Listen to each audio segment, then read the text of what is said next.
कांग्रेस की भारत जोड़ो यात्रा के हिस्से के रूप में पदयात्रा पूर्व प्रधानमंत्री इंदिरा गांधी के जन्मदिन पर त्रिपुरा बचाओ नारे के साथ शुरू हुई। इस पदयात्रा में त्रिपुरा की 60 विधानसभा सीटों में से कुल 1200 किलोमीटर की दूरी तय की जाएगी। ये पदयात्रा आज दूसरे दिन बरजला में निकाली गई।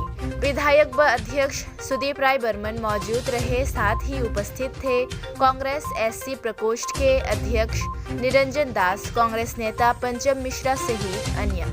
कांग्रेस विधायक सुदीप राय बर्मन ने आज मीडिया से मुखातिब होते हुए कहा कि भाजपा के बदमाश जगह जगह कांग्रेस कार्यकर्ताओं पर हमले कर रहे हैं और वे इससे डरे हुए हैं।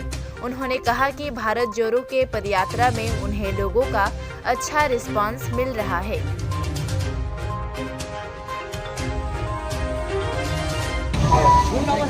যাদের মানুষের সমর্থন নেই, পায়ের তলার মাটি নেই, এরা তো এর উপরে বিশ্বাস করতে শুরু করেছে।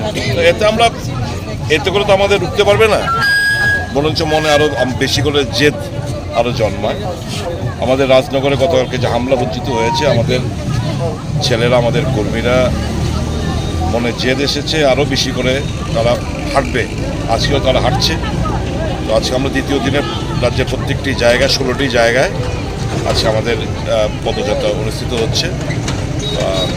ভারত জোড়ো অভিযান, ত্রিপুরা বাঁচাও অভিযানকে সামনে রেখে তো দারুণ সাড়া পাচ্ছে মানুষের কাছ থেকে। তো আমরা আশা করছি আজকে দ্বিতীয় দিনেও অনুরূপ সাড়া পাবো গতকালকের মতো।